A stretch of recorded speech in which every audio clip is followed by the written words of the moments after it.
long as we have faith in our cause I'm Mike.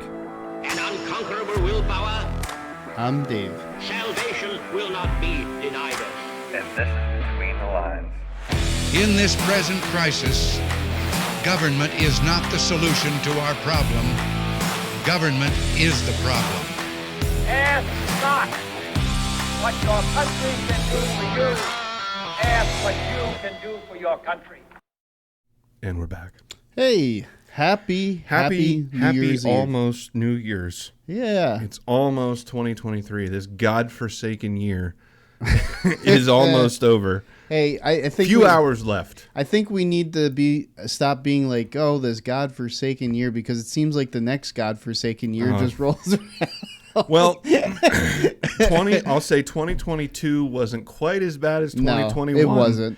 2021 wasn't quite as bad as 2020. Yeah. And 2020 wasn't quite as bad as... So it seems like we're lessening the amount of garbage 2020 was the height of your flu. Oh, man. And 2020 was bad. And, it's like 2021 was like kind of the a couple days after you're sick, and then 2022, it's like you're kind of getting back to normal. And so we're trying to get back to normal. Yeah. Anyway. Yeah, I had a thought to bring something to toast the New Year's, and I completely forgot to bring something. I was looking into champagne. Champagne on the way here, uh-huh. But I realized as I was looking at it, I don't really like champagne anyway. Yeah, neither do I. I mean, you make a big deal about it, and it's really expensive, but at the end of the day, it doesn't taste that gross. good. Yeah, it doesn't taste that good. What are we doing this for? It's like you've never had Cristal. It's like just because it costs $2,000 a bottle doesn't make it taste really any better. Expensive crap is what that is. Give me a good Guinness, or give me a good shot of good whiskey or bourbon or whatever the case day, over that. Paying $300 for bullshit doesn't make it taste any better. Exactly. So, last episode we talked about stuff. I think we just did kind of like a random episode. Last episode too, we talked about some stuff. I honestly don't even remember. Well, it was so long ago. Merry Christmas, by the way. Yeah, Merry Christmas, everybody. The last episode was pre-Christmas because, holidays are bad enough, let alone trying to squeeze a podcast in on top of all the other bullshit you got to do to kiss Santa's ass. Damn Santa. Oh, man. Praise Jeebus, but... No, in all seriousness, Happy New Year and and Merry Christmas to everybody. Yep. I do take Christmas very seriously. In all honesty, I joke, but it's my favorite time of year for a lot of reasons. And New Year, I could give or take to be honest, but we're here. Yeah, we're here. We're here, and 2023 is coming whether we want it or not. It is. So we're gonna ride. Lace up those bootstraps. That's right. Pull up your bootstraps and nose to the grindstone. You put one foot in front of the other, and scream the whole way down the hill. All the cliches. So I mean, speaking of Christmas and speaking of holidays, of course, I was out of the area for a couple days, traveling through my hometown of Philadelphia area. Well, I actually didn't go right into Philadelphia. It was outside of Philadelphia. But, it was an enjoyable experience, except for one faction of people that I encounter when I'm driving in that area. And, it's the tri-state area. And, you get a variety of influence in that general area. But there's one in particular. One particular state that just seems I don't know. It just, you can smell it. When you're driving, you can smell it. You know they're there. Did you ever, I don't know if any of you are familiar with, being out in the wild and just, sometimes you get hit with those interesting smells. It's like, oh, that's a skunk. The smell of nature. Yeah, the smell of nature. The smell of nature. We call it derriere. Dairy. Here in Pennsylvania. Well, this smells like somebody's derriere every time I drive down to the Philadelphia area. Oh, and if you haven't picked up on it yet, I'm talking about the state of New Jersey. So Jersey. So I don't... I grew up understanding East Philadelphia as being Camden because, that was, that's okay. that was what we used to call East Philly was Camden because, you can't differentiate it much except for the fact that it's separated by the Delaware River and a bridge. But, aside from that, it's pretty much Philadelphia. But in West Philadelphia, born and raised. on the playgrounds is where you spent most of your days? I can't remember the rest of it after that point. All I remember is Chilling out, maxing, relaxing, all cool, and shooting some b-ball outside of school. Not for anything, but for the longest time, when he gets out of the taxi cab and says, "I'll smell you later," for the longest time, I always got awkward around that because I used to watch that as a kid, and I thought he was saying, "Smell your wiener." I thought for the longest time that he looks at the cabbie and he says, "Smell your wiener." It's like, why in the hell would they put this in a show in the 90s? Is that some dude's asking the taxi cab driver to smell his wiener? But then you get into a Philadelphia taxi cab, And it smells like a wiener. and it smells like a wiener, and you're like, oh, I get it now. I get it now. So maybe it was a faux pas, like maybe it was a Freudian a slip. Freudian slip, and they what it just is. let it go because Yeah. it made sense. You know what? Taxi cabs do smell like wiener. It's like, imagine a big old sweaty Philadelphia Philadelphia Italian sausage right there in a taxi cab. Oh my Lord! So, anyways, driving through. That Happy New Year's, folks. Yeah, driving down in that area is, I got used to it. I had to get used to it. I had to figure out, the routes, the best routes to take, the highways and the bypasses and all that kind of stuff. And, traffic and driving and parking was always an absolute misshapen adventure in Philadelphia. For sure. To have a city that has... How many one-way streets do you need? Oh my gosh! And it's the thing. The funny thing about that is that in some cases you couldn't go down any of them because you would go down one and then the opposing street was one way going the other direction. I've been in streets in Philadelphia where you get to an intersection where you can go nowhere. And you know who's guilty of that? The people that live on the street is that they would petition. They bitch about it and they didn't want traffic. Yes. So you can literally sit at a stop sign in Philadelphia with three one-ways pointing at you. Where do you go? It's like the dimensional portal. It takes you. When I was in high school, we took a family trip to Philly and we were going to go see Betsy Ross's house. Okay. We never fucking got there. we drove around. We drove around that house probably, I don't know, 15 times. Yeah. And we could not find an entrance. We could not find a place to turn in. So we just gave up. We went to Independence Hall. Yep. Yep. We couldn't get there. We just couldn't get there. And for a city to have a TV show on, what was it, TBS, that was dedicated to the parking authority. Think about I this. remember that. Think about this, ladies and gentlemen. Of all the cities in all the world, there's one city in particular that they decided to host a show about their parking authority. Yep. Because it's that bad. Yeah. It's that bad. And it's entertaining. Oh, it's it's absolutely entertaining. And it pisses people off. I'll tell you, when I first got my license, it was very, the thing of it is, believe it or not, it wasn't common for kids in the city around 17, 18, 19, 20 to actually have cars because there was never really any particular reason to have a car in the city, except for the fact that you were trying to get out of the city. Yeah, it's like New York City. You just don't. It's like, why? It's more expensive to own it, to keep it from getting hit and everything else. Yeah, then you got to store it. But anyways, where we used to live, there was a hospital across the street, and the one road where I used to park, because it was all on-street parking, unless you wanted to pay an exorbitant amount of money for like some parking parking exactly facility or whatever. To keep it. So it was a nightmare. Some of the parts of Philly had municipal parking which was smart. You have one dedicated area for a neighborhood where people can park their vehicles.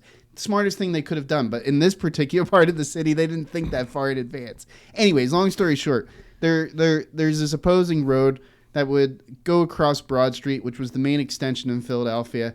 And right there next to the hospital and its parking lot, there was on-street parking. Now, here's the thing.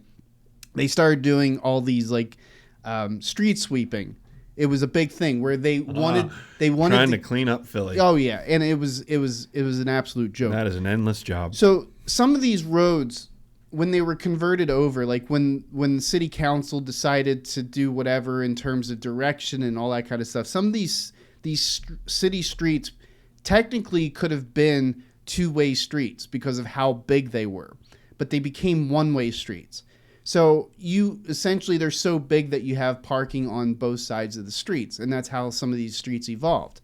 So anyways, with regards to street cleaning, because these streets are so big, oh yeah, they put up all these signs. Now this was just coming into effect. Like this was like the year or two after they put this all into effect, where they have these stupid street cleaners coming down in god-awful points in the day, trying to clean the busiest part of Philadelphia and expecting people to be able to put their cars someplace while they do this shit. So anyways, I had just gotten my car. It was like 6 months to a year after, and I would drive to work sometimes. In other cases, I would just take the subway or, whatever. But I parked on the north side of that street that day. And I came back to a $200 ticket because the street sweeper was scheduled to sweep the street that day. So I parked on the other side of the street. And then the next day, I got another $200 ticket because those fuckers didn't clean the whole street that day. They only cleaned one side of the street. And they ticket you. I was so fucking livid. I'll tell you, it was the most pissed off. I felt like Ron White when he was talking about his van and the mechanic. Lug nut day. That guy apparently was off on lug nut day, and when that back wheel fell off, it threw me into a tirade of pissed offness that I tell you. I didn't know of Ron White at that time, but had I have been like, that guy knows exactly how I feel right now because of the stupid parking authority. Yeah. And I tell you, it was nothing but a mess with them. It's like I would park someplace and then the stupid hawks is what we would call them, the meter maids. Oh, yeah. I've seen many an incidents where people have physically picked them up off the street and slammed them against the... Not that I'm advocating that, but I'm just saying it gets to that they point. would piss people off. Like they would ticket UPS drivers, they would ticket FedEx, and these people have nowhere to put their trucks, like nowhere, and they're trying to conduct business. And it's just like, it was such an unagreeable environment for people to be able to conduct business in because you couldn't park anywhere. And I remember parking in places that were like 3 spots away from a handicap spot and getting $300 tickets for handicap parking. And it's just like it's not like you couldn't fight it, but you had to waste your freaking day going up to... And they count on that. Oh my gosh. They count on that. That's like... I don't think I mentioned it here on the podcast. I don't know if I did, but I got a speeding ticket. I told you about it. 60 and a 55. Jeez. 60 and a 55. And it's an underwritten rule it's an about unwritten 5 miles above. And actually, I've heard a lot of cops. I mean, not getting too into detail, but we work with a lot of police officers, and a lot of them tell me like, it's not even worth my time. Yeah. Unless you're doing 10 over. Yeah. Like 9 you're fine, 10 you're mine is usually what they say. Because he says it's not even really worth me pulling out and trying to risk me getting hit and all the other stuff to give you what accounts to a $35 fine for 5 miles an hour over the speed limit. Because most of that's going to happen on bigger roads anyways. Exactly. In most cases. Exactly. So, but yeah, it's a $35 fine for the 60 and a 55, but then you get tacked on the 911 fees, the emergency vehicle fees, the other stuff. At the end of the day, it was $165 for 5 miles an hour over. Gosh. I paid it. I could have fought it. I feel like I could have fought it, but they, to your point, they counted on that. It was Christmas. I got a ticket on Christmas Eve. Merry Christmas, by the way. Merry Christmas to that fucking cop, by the way. But they was it local or state? State. It was on the highway. Okay. So, I mean, but that was the point. Is they knew they know it's Christmas, and then New Year's right after that. You're not going to have time. You've got 10 days to fight it, and you don't have time. Yeah. I don't have time for that. So I just paid the fucking thing. Yeah.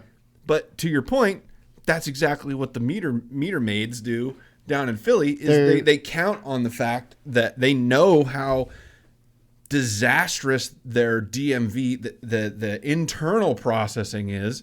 So they know that not only are you going to have to go down there, but you're going to have to wait in line for 6 hours to talk to some disagreeable lady on the 10th hour of her 16-hour shift that doesn't want to be there on her day off anyway. It's probably the same lady that misspelled my name on my marriage certificate. I'll let you know that one. I looked at my wife when we were sitting there getting our marriage certificates, and I said to her, it's like, well, at least you have a way to get out of it if you ever want to. It's like, this isn't the person I married. Their spelling's wrong, you know? So, but to your point, I actually got pulled over last night. I was down in, a little bit south of here, and it was probably about 12:30, and I'm coming back up, and I was coming through Montandon, which is the town just adjacent to Lewisburg. But anyways, I had my high beams on because there's this one section when you come across the bridge out of Lewisburg into Montandon, it's like pitch black. Like there's no street lights, there's nothing, and it's just pitch black. And my eyesight isn't the greatest to begin with. Yeah, so I hate night I driving. use my high beams All quite the a time. bit. And I came through town with them on, and I forgot to shut them off as I started hitting more of the thoroughfare through there. And I saw a car like just turn, and I was like, that's got to be a cop. Yeah. I knew it like immediately. And so I see his lights come on. I just put my turn signal on, pull over, and just sit there and wait for him to come up. And he's like, you had your high beams on. It's like coming through. It's like, do you see my glasses? I said, I can't see at night. I told him, it's like, I apologize. I wasn't trying to blind you. But he's like, did you have anything to drink tonight? It's like, yep, I had 2 about an hour ago.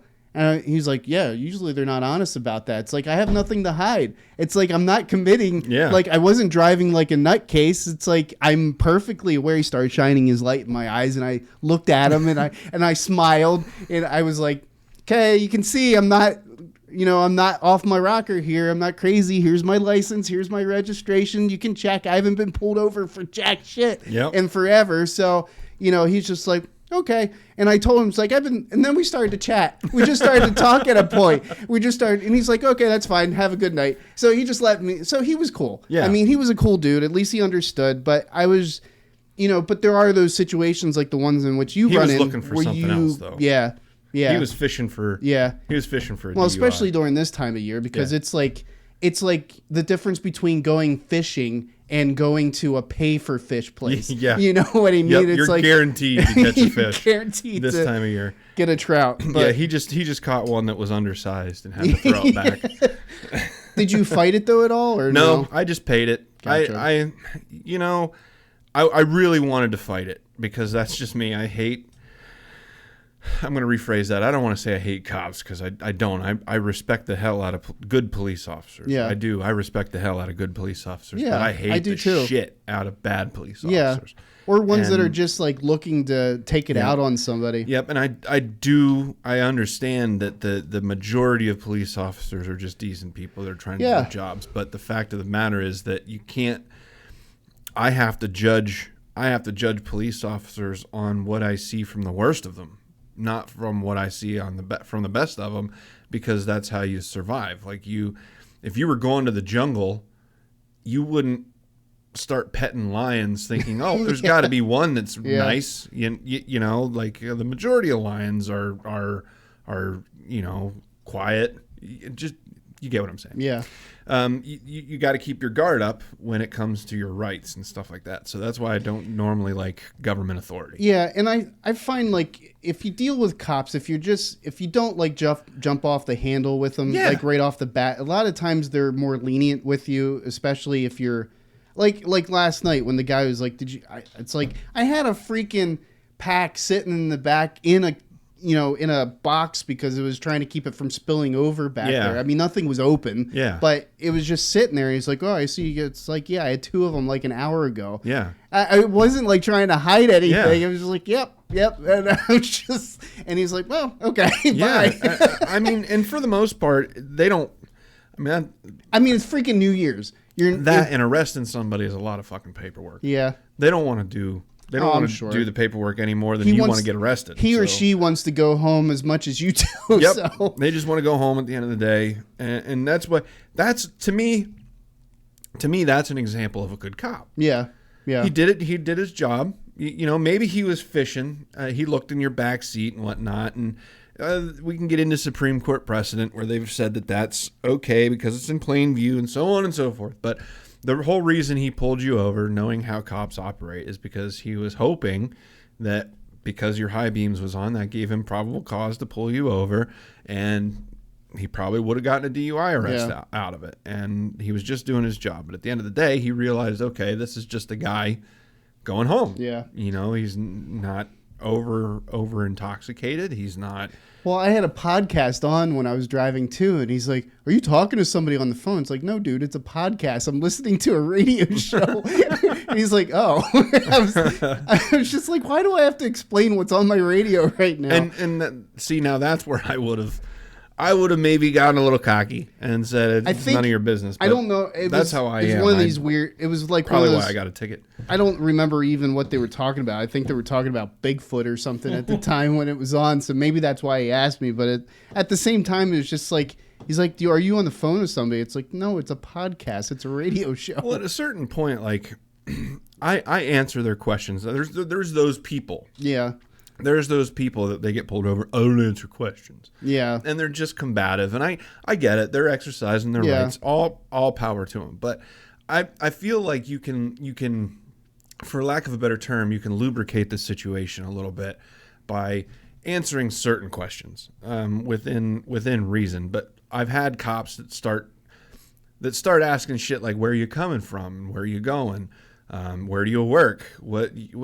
How does that have anything? How does that have any bearing on whether or not I was speeding? Yeah. Like where I'm going and where I'm coming from is none of your business. Yeah.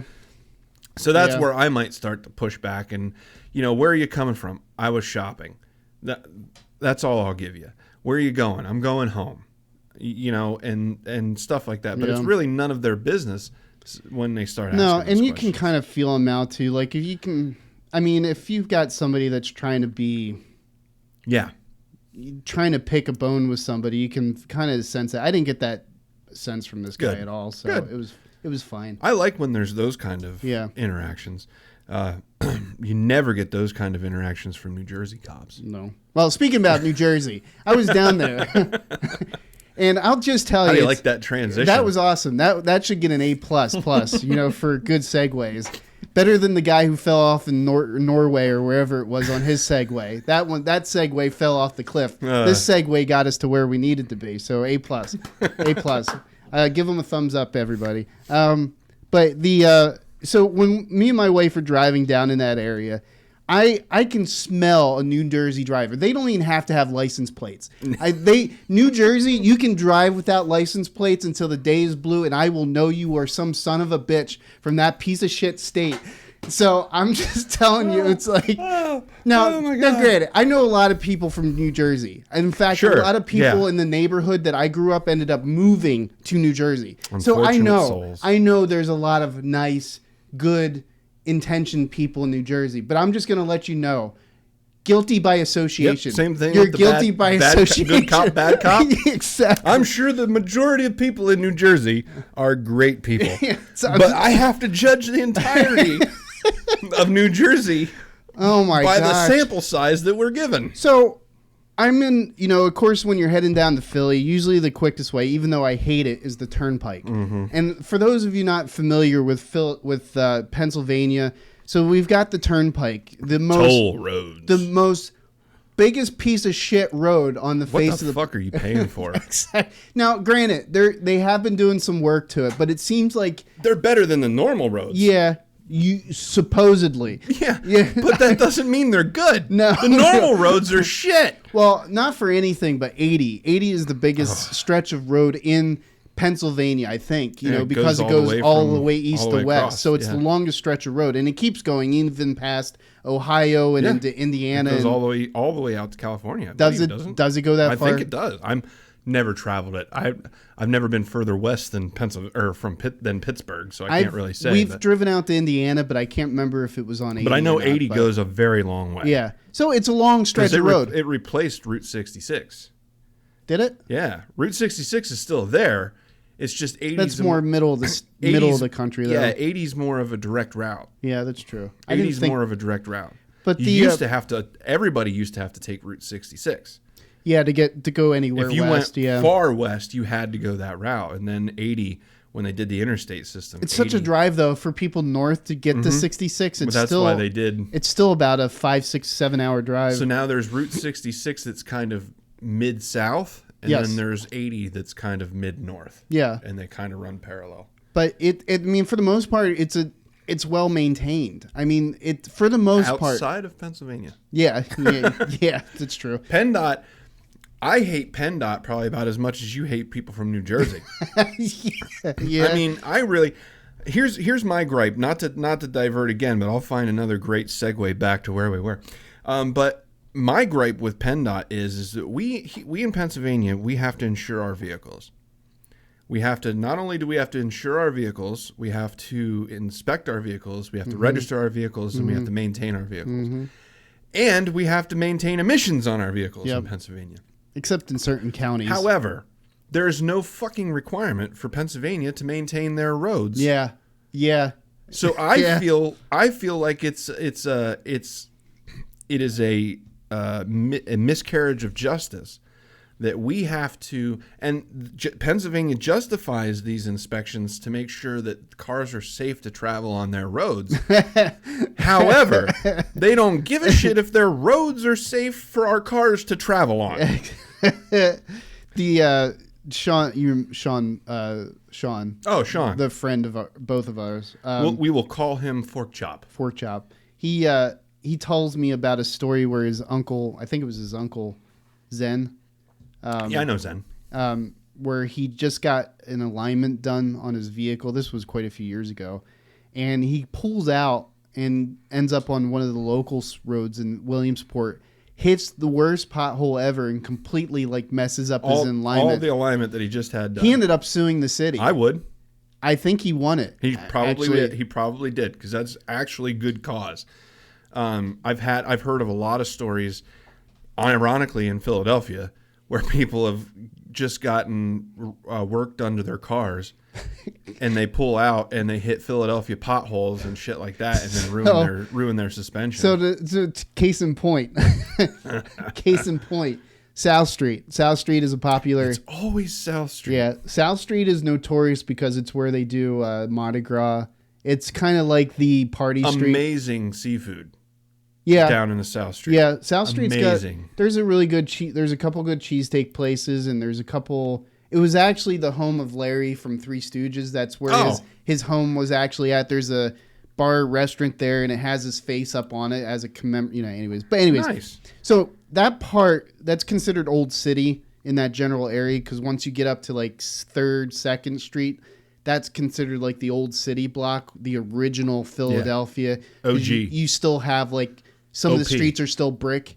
Yeah. Still some of the brick streets, which are fantastic to drive on. Especially in the winter.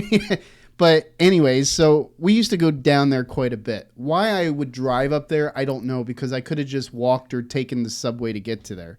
But anyways, long story short, one night I was driving and I made a left-hand turn and I didn't see. I was trying to get onto...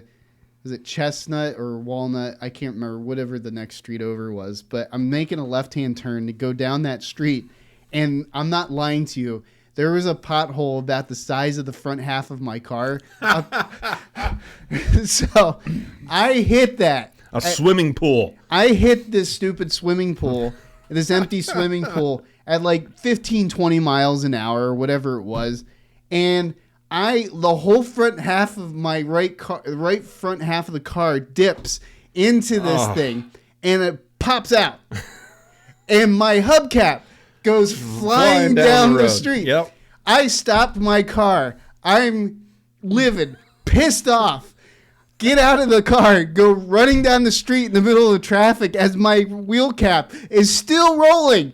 Did you ever see that stupid Oh, what is it? There's like some Sundance short clip film about a tire that just keeps rolling, and it's like sentient or something. It's like the sentient tire that just keeps rolling. No, I've never seen that. Through across country. That's how I felt. I was chasing the sentient hubcap down this street in Philadelphia, and my car is blocking traffic because it just fell into a freaking swimming pool sized pothole in the middle of Philadelphia, and Philadelphia's filled with my gosh, with those it was bad. potholes. It was absolutely atrocious. Williamsport, which is where we hail at the moment. Yeah, we're outside of Williamsport. Williamsport's becoming a nice little mini Philadelphia. It is. It's really. I mean, it's got its own mummers parade. Yeah, I mean, it's really reaching for the stars. Yeah. To try and get that to the point where the transit authority is actually being investigated by the federal government for mismanaging funds. Oh, big surprise. If that doesn't sound like Philly, well, it's like, remember the hockey arena? Yes, yes. We're not even going to go down that road, but we were supposed to get a minor league hockey team. Yeah. At one point. That never happened. God bless Gabriel Campana, right? Gosh. And now Derek Slaughter is the mayor. He's not bad. I don't think he's doing a bad job. No, he's a Democrat. You don't hear too much about him. I feel like he could do more in some points, but honestly, I feel like any mayor never does enough. Because I mean they do have a lot on their plate, but I don't. I'm not saying I would vote for the guy because I don't. Right now, I don't know who he's opposing, but I don't think he's doing. I think the only job. person that really ran against him that had any street cred, so to speak, was the Eric Biter. Biter, yeah. He had some good plans, and stuff like that, and but as far as the way things are going, I don't think Derek Slaughter's doing a horrible job. No. And he is kind of cleaning up. I think Campana was horrible. He was a mess. He was a horrible mayor, and just mismanaged funds and ran the city. Nonetheless, my point is that Williamsport is starting to become just as mismanaged as Philadelphia is. Yeah, and it's someday. As Williamsport grows, because it continues to grow and expand, and it will eventually become a major. Well, not to get city, off topic, but the city had to reach out to another municipality for police. Oh yeah. So I mean, the city can't pay for what its own needs are. Yeah. That not for anything, but I don't remember a year that Philadelphia wasn't insolvent. Oh yeah. At the end, come budget time, It's always in the red. Like, I don't know where these people take economics classes from, but when you're in the red, that's usually a bad thing. Yeah. Well, the thing is government runs differently than a business does. If for some reason the government can't go out of business, it can't go bankrupt. It should. But it should. I agree. Or they should have to downsize a business does. Or they should have to correct, but they don't. They just like the federal government. Like, think about it this way: if you take a lot of zeros off of the deficit, and you look at the way that the government manages its money, so what is it now? 20 trillion, 21 trillion, 22. We'll just say it's $25 trillion in debt. That's ridiculous. But we'll just say that the United States has a annual income of, instead of it being 50 trillion, we'll just say it's 50,000. Yeah. So your annual income is $50,000, but your annual expenditure is $72,000. How are you as a person going to spend $72,000 when you earn 50? Yeah, but the government does it. The government does it every year. The stuff that makes sense to us, because even the most blue collar worker understands the bottom line at the end of the month, because they have to pay their bills just like everybody else does. What bills you have to pay, and what's important, what gets pushed aside, what we say we're not going to be able to do this year because we have to. This is more important. That doesn't happen in the context. That does not happen to government, and that's the point. Is like when you run your finances and like using that same example, you're spending $72,000 when you only make 50, you've got to cut $22,000. No, their answer to us not being able to pay for something is we tax more, Yeah. or we pull money out of thin freaking air that, you know. So to think about that, okay, think about that in the context of regular people. So we're going back, you're $22,000 in debt at this point because you make 72,000 or you make 50, you're spending 72. So instead of cutting that $22,000 out of your budget, you go around and you collect money from all of your neighbors.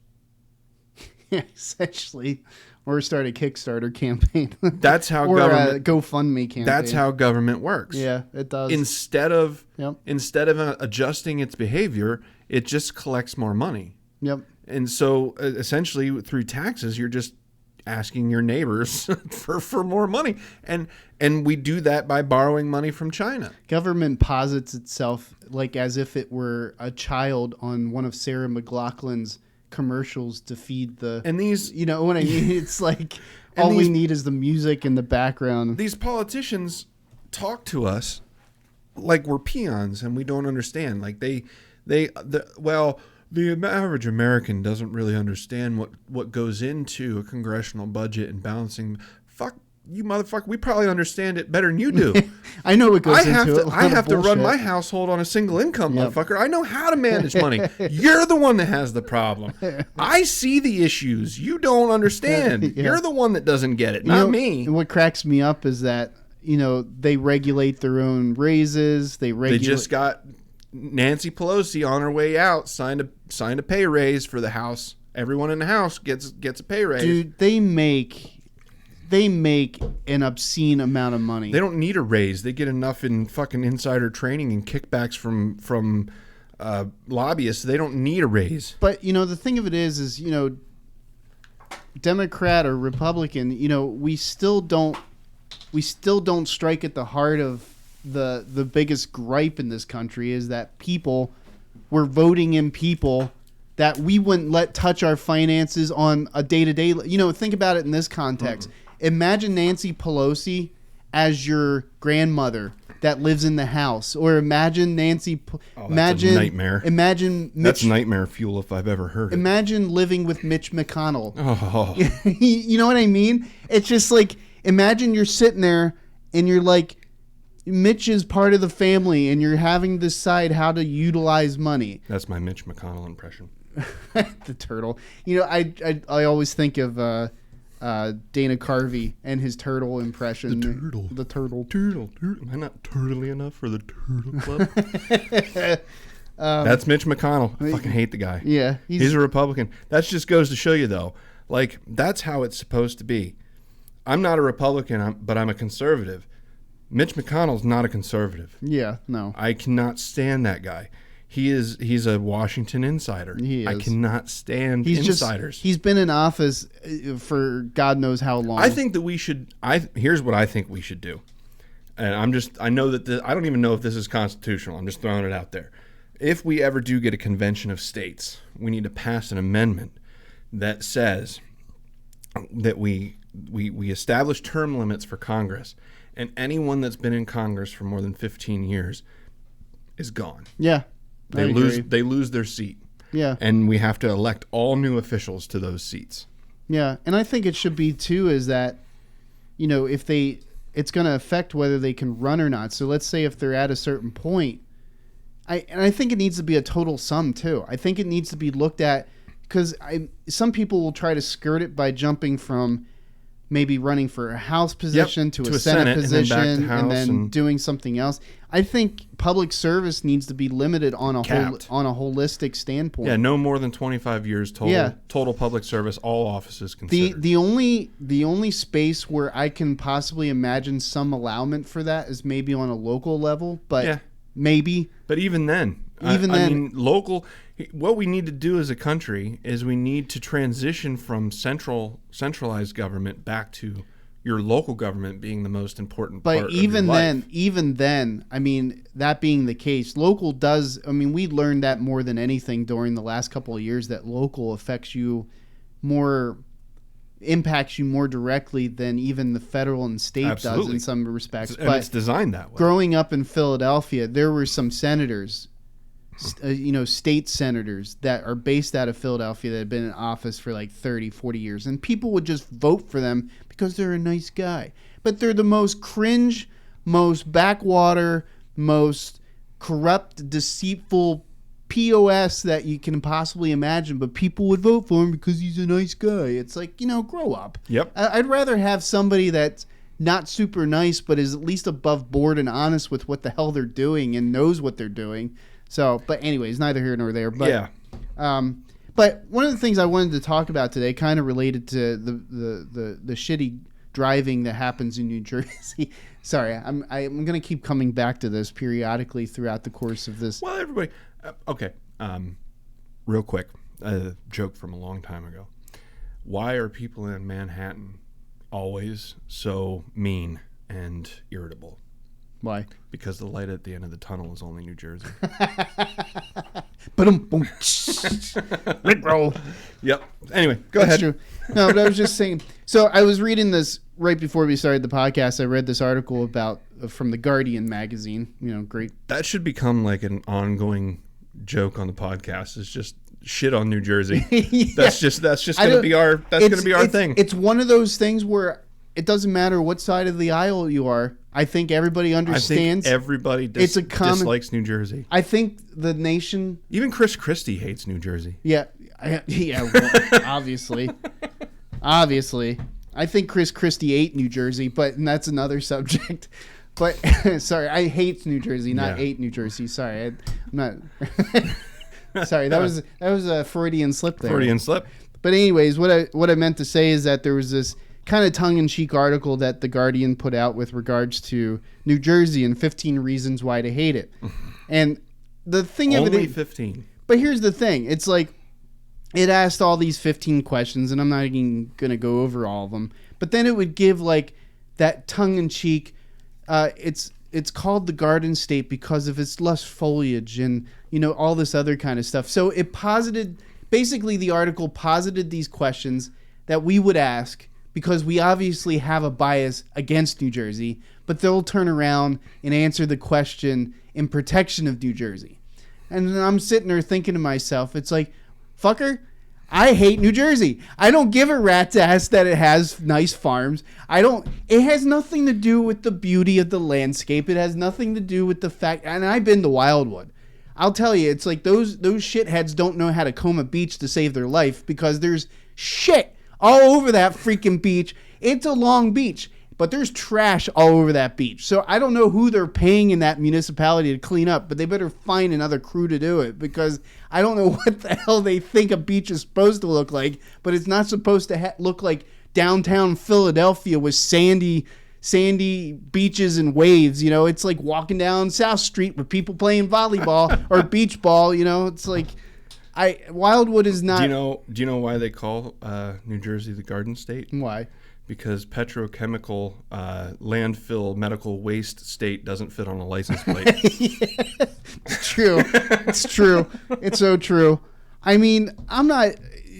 Again, there's some very nice people in New Jersey. Again, there's some very nice geography. I look at New it this way: everybody judges Pennsylvania off of Philly. Yeah, exactly. So I'm judging not even New so Jersey off of that too. Well, that's the thing. It's like you go to Trenton, you go to Newark, you go to Newark, Jersey City, you go to any of the beach towns. Like they were saying about, have you ever been to Atlantic City? Yes. Atlantic City? It's like a homeless Las Vegas. Oh my gosh. Dude, it's the most apocalyptic. Yep. You leave the boardwalk and there's like utter depravity. Have you played Fallout 4, right? Yes. If you go to the boardwalk in Fallout 4, it's a post-apocalyptic game. Exactly. For those that haven't played. If you go to the boardwalk in Fallout 4, it looks like the boardwalk. Yeah, it's like, wait a minute. I'm like, so the only thing that survived is Atlantic City? Like, this doesn't look any different.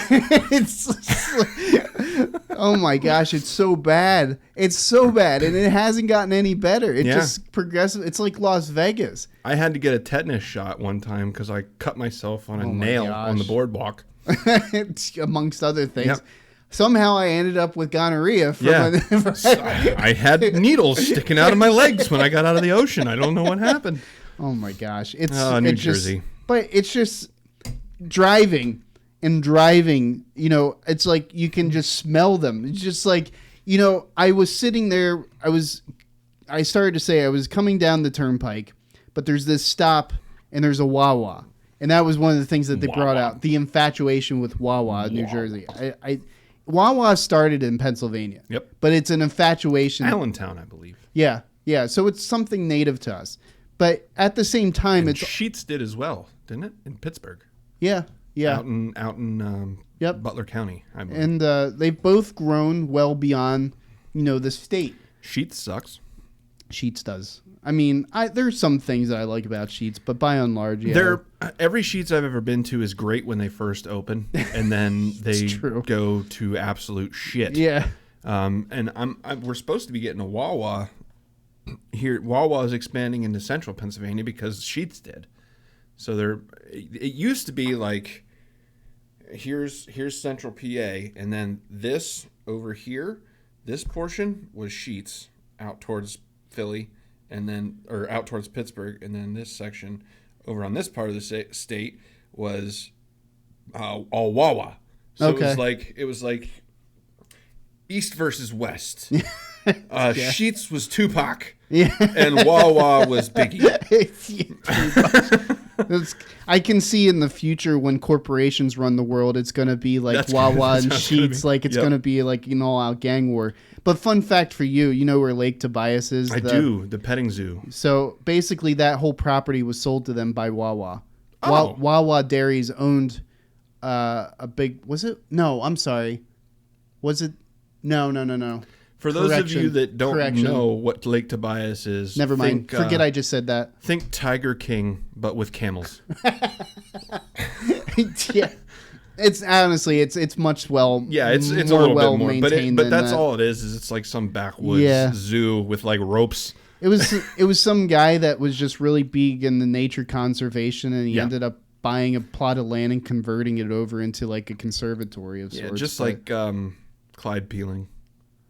that he place still started- creeps me out to this day. But it started out with him rescuing, like people would buy exotic pets and then they couldn't handle them, and he would rescue their exotic pets and whatnot, and then he just started, Yeah. hey, I feel- come see this alligator. What cracks me up about Clyde Peelings is it feels like it should be in Florida. Yeah. It doesn't feel. Oh my God, yeah. It doesn't feel like it should be like suddenly in the middle of Yeah, you walk Pennsylvania. through them, there's like palm. So just to put this like, into what the perspective, hell? you have a maximum security prison. Is that what Allentown is? Yeah. Or Allenwood? Allenwood, yeah. So you have a maximum security prison, and then you have Clyde Peeling. Federal maximum. So Like they're holding 9/11 terrorists. yeah. In Allenwood. So speaking of which, if you drive up through Michigan, Michigan. if you get like the upper portion of Ohio, when you just come out of Cleveland and you're just up at the top portion of Michigan, when you come into Michigan, Detroit. there's a major maximum security prison there. And there's a major highway that goes right past there. Well, there's signs all along the highway. It's like, do not pick up hitchhikers. Boy, that guy's wearing an orange suit.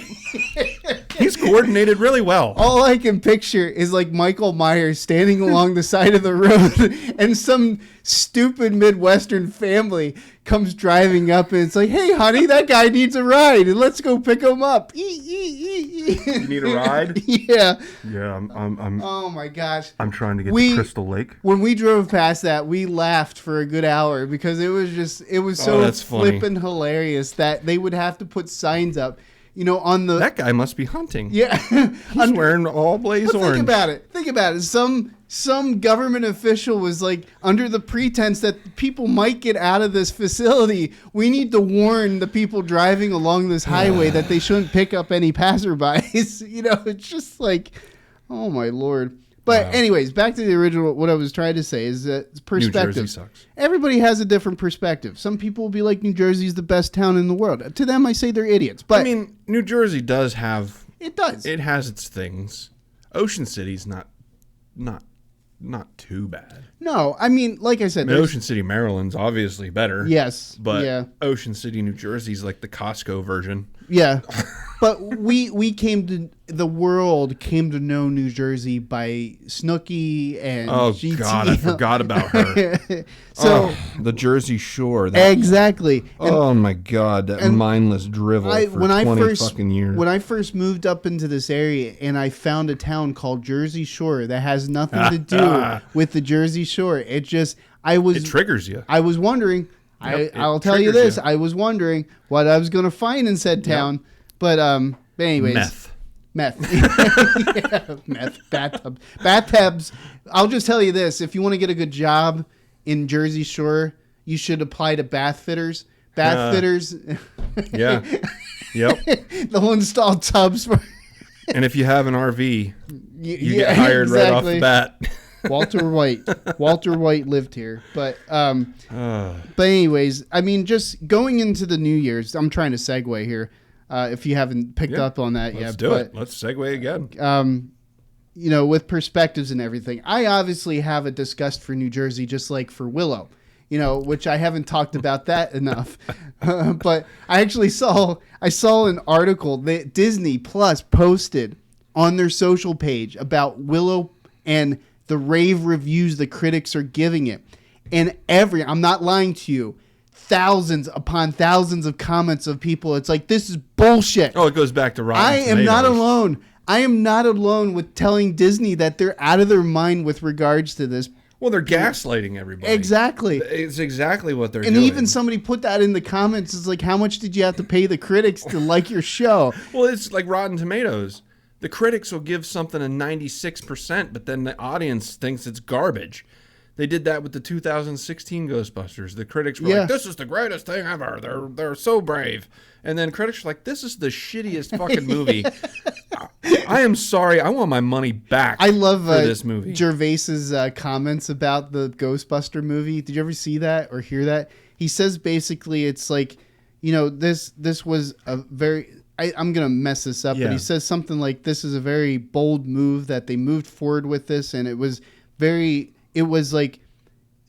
a way to make money by not having to pay your cast as much. And he just like struck right at in his way, his passive, like, direct, he's so good at it too. hardcore way. He just like, and they quickly shot over to Jenny McCarthy. Melissa McCarthy. Melissa McCarthy. I always say he's Jenny, but Melissa McCarthy. And Completely different people. She was just like, her face just like, oh shit, no, he didn't. But it was pretty funny. No, I agree. It was a horrible movie. But so perspectives. I don't like New Jersey. Other people like New Jersey. But just put some things in the perspective. Going into the new year, there's a lot of things that you can look at in the bad or the good. There's a lot of things that have happened over the last couple of years that were bad. Some people can look at the good of the situation. Like during COVID, everybody's like, yeah, there was a lot of sickness going on. But the good side of it is we all got to stay home and spend more time with family. A lot of people got closer to their families. And some more. And then we realized that we don't like spending that much time with family. And then we went back to normal. Yeah. And if it wasn't for COVID, I would have never started making wine. And now I've got so much wine. So what COVID-19 teaches us is that we like to be alcoholics. Drink more booze. Yeah. But, you know, in the grand scheme of things, there's a lot of good that we learned. Gas prices were low. They Gas were at prices one were low. point. That's somebody pointed that out. It's like when you know, right now, our illustrious befuddled president is trying to figure out how to fill up the reserves again. Yeah, because he keeps draining the fucking So, things. you know, he's now faced with having to spend like $80, $90 a barrel, whereas when it was posited to do this before a couple of years ago, it was like $20 a barrel, and they rejected it Yep. because they're idiots. They're They're grade A economical idiots. Yep. But anyways, neither here nor there. Perspectives. There are good things that we can see from every situation, but, you know, I was just looking at some of the, you know, end of the year political statements that different countries are making, and I happened upon the one with Xi Jinping. Oh, good. And he's, positing. What did Winnie the Who have to say about, I didn't read the whole thing, but basically his, the synopsis of the whole speech was him in a big smiling face. If you were to pan out, you'd probably see his foot over top of somebody's head or a boot on somebody's neck or whatever the case be. But they said he tactfully avoided everything that was of importance that should be addressed, like his dealing with people in COVID-19. Mind you, people that when they were finding out that there was a sickness alert inside their building, one person maybe, that people would literally go run for the exits. Run out. I'm not they would belaboring. lock down the building. This is like Black Friday, only time, only place. This is like Jingle All the Way, running in to get in that last birthday or Christmas gift. That type of crowd running out the doors because they were afraid they were going to get locked in. So perspective. He's looking at it as well. That's not a big deal. We were trying to protect people. Yeah. At what cost? The road to hell is paved in good intentions. Yeah. And that's the thing, is that his whole thing is that we're still about productivity and peacefulness. It's like, well, of course people are going to be peaceful when you tell them you'll shoot them if they say anything. Well, yeah, that's out of line. When your other family members start disappearing, you're going to shut up real quick. Exactly. It's like V for Vendetta. Yeah, it's exactly. Black van rolls up at 2 a.m. and 3 of your family members are gone. I think I would shut up too. Yeah. And it's just like his whole speech was just focused on a couple things that you can say are good. It's like, well, it's like Hitler was a great artist. It's here, I'll give you an example. Let's say you have multiple kids in your family and it's expensive to feed them weekly because grocery budgets, but you decide to save money but not feeding any of them. It's like, look at our surplus this year. Meanwhile, the kids are starving and dying, and here's a better analogy to the same thing. In China, this would be the best analogy. You have 3 children, and you can only afford to feed one of them, so you feed the smartest one. Yeah, exactly. And the other 2 have to wait and sit there. And then you kill the third one just so that they're not a nuisance and a drain on your family. And that's how it works in China. And that's peaceful, and that's productive. There's no conflict in the streets. Yeah. You certainly don't see any school shootings in China. Yeah. Because of the armed guards. Because they've shot everybody already. They've already shot everyone. So when you don't have anybody that can shoot back, it's hard to argue that there's no school shootings. Yep. When you detain 5.5 people in concentration camps, it's hard to. There's more people in Chinese concentration camps right now than there are in all of New Jersey. Yeah. Yep. Let that sink in. Yep. And so, it's like we complain about, our country, our idiot politicians complain. I'm sure they would love to be in Jersey. Oh, yeah. Yeah. Yeah. So, Jersey would be like perspective. Yeah. Jersey. Those Uyghurs would be like, fuck this. I'm going to Jersey. You know what? I'm all for it. Yeah. I'm all for it. Bring them all to Jersey. But, it's just those skewed perspectives. It's like where, one man's hell is one man's heaven and one man's trash is one man's treasure and all that kind of stuff. But, to some extent, there's perspectives that are just like, you're full of shit. Yeah. And this is one of those perspectives. Xi Jinping, trying to posit that, everything's great and dandy. And even though there's problems that he won't admit to, they don't admit to these problems. They know there's problems because they deal with them on the back end. I know he won't see this, but just in case he does, fuck you, Xi Jinping. Yeah. I hope you see this. Yep. I know you won't, but I hope you do. I hope the Chinese government shows you my ugly ass face, the nobody from Pennsylvania who has the freedom to say fuck you. Yep. I love it. Happy New Year's, you Happy fucker. New Year's. You fucking tyrant. I'm sorry. I'm swearing too much, but I hate the guy.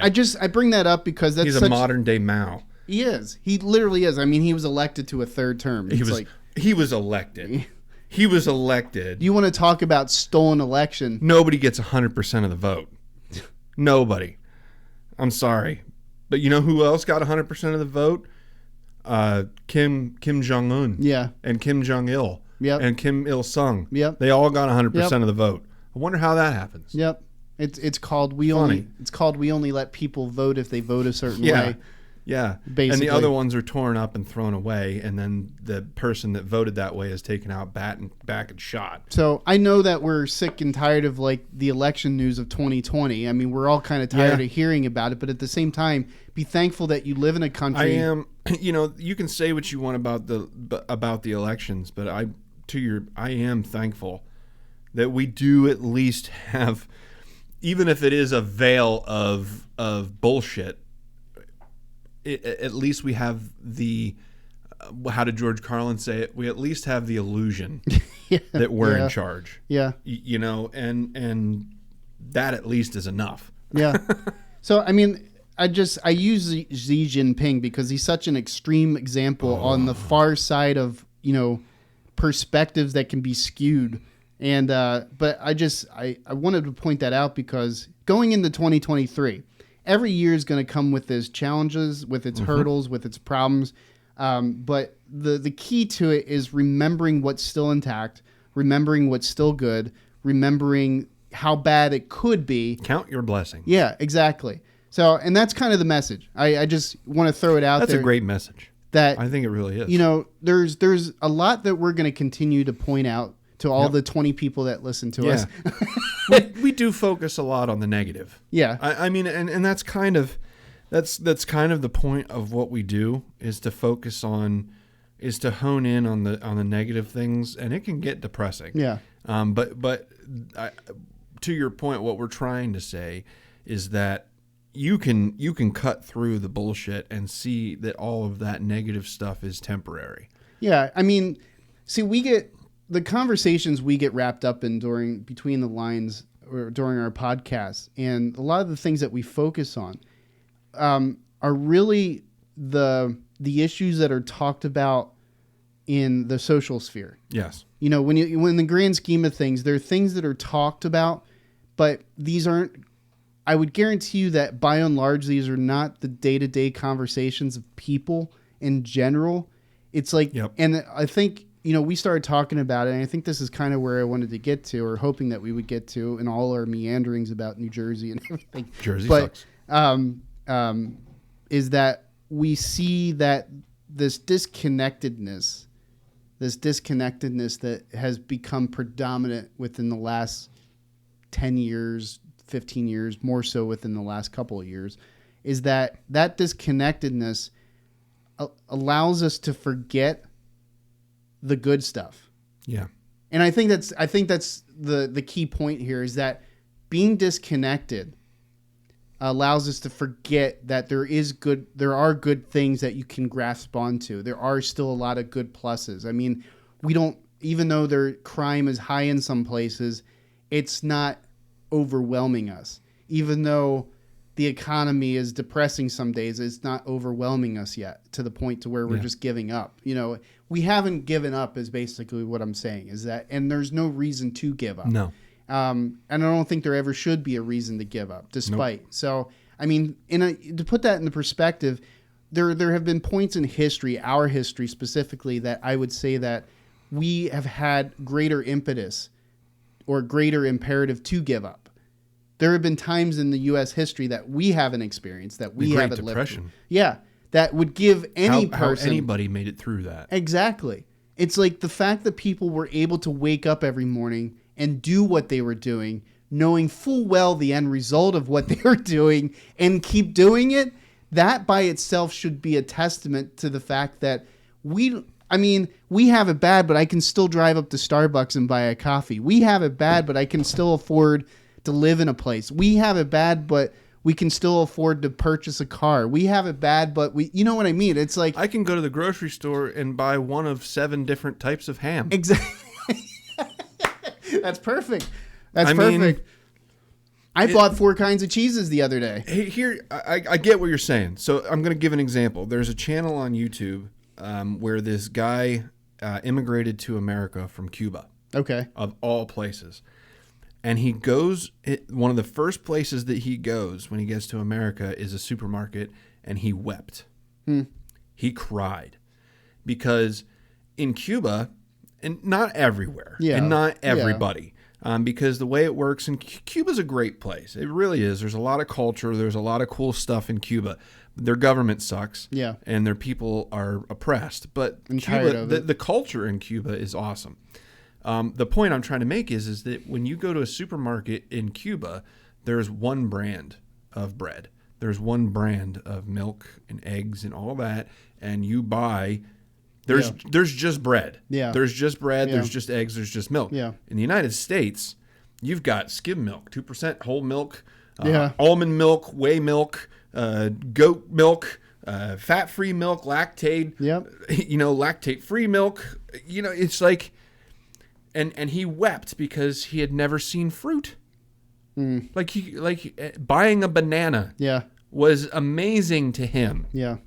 And that actually made me get a little emotional because I'll put it to you this way. I watched an interview with Mike Tomlin. He's the coach of the Pittsburgh Steelers. Big fan, as you can see. But the point is he said, he was talking about Ben Roethlisberger, who was their quarterback for 18 years. There's a point to this. And he said, when you see excellence, and you see people work or operate above the normal level for so long, you become used to it. And it no longer becomes special because you see it every day. And then when you don't have that, you realize how special that thing was. And I think that's where we're at as a country. We've had... for so long, excellence, where we can go to the supermarket and we can buy anything we want. If we want a red T-shirt, we can go to Walmart. We can buy whatever the hell we want, whenever the hell we want to buy it. Yeah. In 1,700 different varieties. Yep. Our options are limitless. Mm-hmm. And we've lost sight of those that don't have that privilege. Mm-hmm. I hate to use the word privilege in 2022, almost 2023, because it's become stigmatized. But we do have a privilege. It's wrong. It's not wrong to have privilege as long as you don't take advantage of it or You have to appreciate. You have to appreciate. You have to appreciate that privilege. Yeah.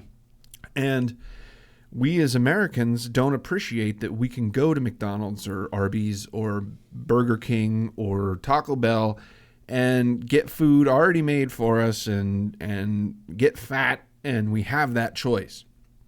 They don't have that choice in Central Africa. They don't have that choice in Indonesia. They don't have that choice in much of the places in China. Yeah. And in modern places, in modern countries, they don't have that choice. Yeah. And we need to step back and take a look at all of the blessings that we do have as Americans. And I think that's the point you're trying to get to, is that we point out the negatives only because we've gotten used to the positives of the United States and the freedom that we do enjoy. Yeah. And we don't realize that there are people in other parts of the world that don't get to live their daily lives with the comforts and privileges that we do. I can pick up a phone and I can call anybody in the world. And I can get on the internet and I can look up anything that's ever been written ever. And a lot of people don't have that privilege. Yeah, we forget about that. And that goes back to the point that we were talking about earlier, that gentleman that you were talking about who said that Albert Einstein probably wasn't the most intelligent person in the world. And the reason why he said that is later on in the conversation, it says that's why we need to elevate other countries out of poverty. That's why it's important for the United States to be philanthropic, because the chances are that the person that's going to cure cancer is working in a rice paddy someplace. Yep.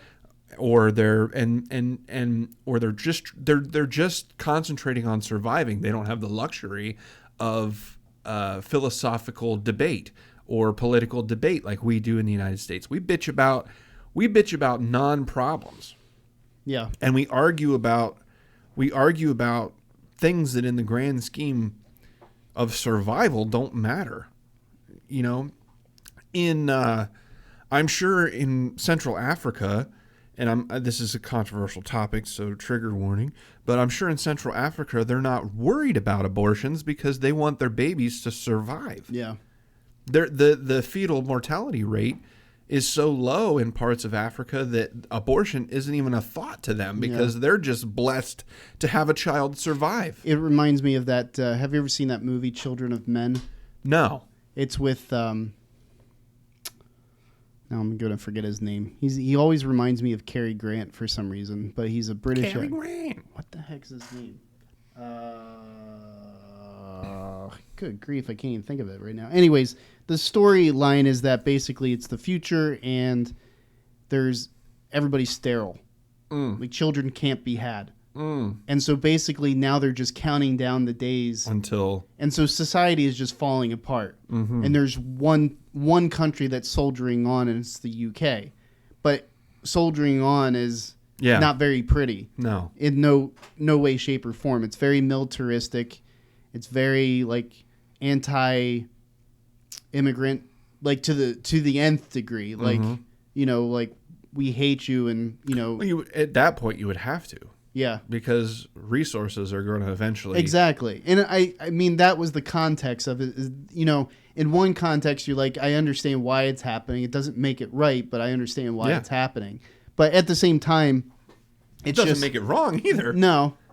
I mean, given the circumstances. I mean, it's all relative. Yeah, it is. It's very relative. It's just the whole point of the movie is that a child eventually is born after all this time, and it becomes like the center focal point. That would be like Jesus. Yeah, exactly. And that's how it's basically treated, is that, you know, like in one scene, you got to watch it if you've not seen it. I mean, it's not the greatest movie in the world, but it was pretty well acted. And there's this one scene where he's trying to protect, the whole story is the main actor is trying to protect him, the woman with this child, and trying to stay with her the whole time to get her to this program, this human genome program that's working to figure out this whole dilemma that's affecting the human cause. And so anyways, there's a scene where they're in this burned out building in the ghetto. It's literally a ghetto that is quarantined off from the rest of the UK. And they're in this building, and the military is pulling up because terrorist groups are well known to be, you know, there's a lot of terrorist groups that just kind of form in these areas. And so the military pulls up and just blows the absolute shit out of this building, tanks and, you know, the whole nine. And it's crazy.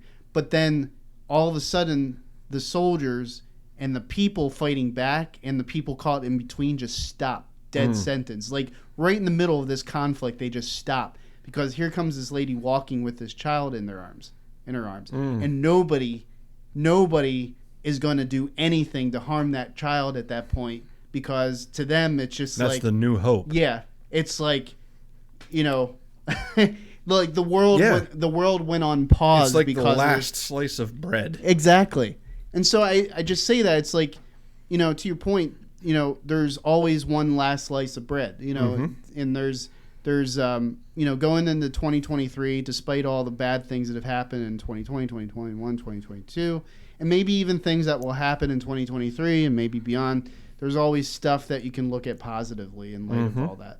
So, but I mean, the world is a scary place, and we live in a scary time. However, if you look back and you compare the times that we're living in now to any other point in human history, we're living in the best, the most abundant, the most peaceful, the least violent time in human history. Yeah, this is honestly the best time there's ever been. Yeah. But because the world is so connected, and we're now seeing the world's problems daily, 24 hours a day, that it seems more overwhelming than it ever was, where in all truthfulness, we're actually as a human species, as a global collective, we're actually doing better than we ever have. Yeah. And poverty has fallen across the globe exponentially to where, we're able to we now have technology to bring clean water to deserts. And we now have technology where we can help some of these people become more self-sufficient and more reliant on themselves and not the aid, because it all goes back to the parable that never was actually in the Bible. But if you give a man a fish, you feed him for a day. If you teach a man to fish, then you feed him for a lifetime. Yeah. And that's, I think, because we've transitioned. We used to just throw money at countries, and we used to just throw care packages and stuff like that, and we found out that doesn't work. What you need to do is you need to teach. Finding out that we are, and within the last, I would say, only 10 years, we've started to transition from just giving aid, giving a man a fish, to teaching these countries how to maintain food stores and how to grow crops in places that crops shouldn't grow. And I guess what we're trying to say is, as a collective, as a human species, we have a lot of things going for us, and we need to concentrate on the positive things that we're doing as a species. And like AI, just as an example, AI is exploding, and AI is going to revolutionize the way that we do healthcare, the way that we plan cities, the way that we do everything is going to change once AI is assisting us in the design. So I guess to wrap up and kind of put a nice little bow on all of this, is that there's plenty of things to look at that aren't catastrophic, and the problems that we have, for the most part, are superficial. I think New Jersey's pretty catastrophic, though. Well, that's true.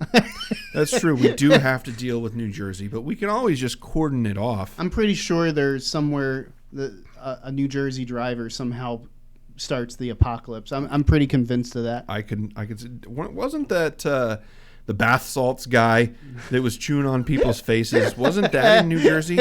I have a feeling that was in New Jersey. If it wasn't, it just feels like a New Jersey-ish. Hey, this is crazy. I just met you, and your face looks tasty. I'm on bath salts, and your face looks tasty. So, I guess what we're saying is calm the fuck down. Yeah. Chill out. I've come to a point where I'm not taking things as seriously as I did, and I'm happier for it. So I think that what we need to do is take a step away from the daily news cycle, and kind of focus on what's more important, and that's what's going on around you. Yeah, and one of the things I wanted to just add to what you were saying is that that whole world connectedness that we now have, we've become aware of everything that's going on in the world, but at the same time we've become disconnected from the world that's immediately around us. Yes. And that's a very good point. And I think that's something that I was going to say might be a good, we always do New Year's resolutions. It's like, and it lasts a day typically. You know, everybody goes to the gym for one day that year, and then the rest of the year it's like, yep, I did screw it.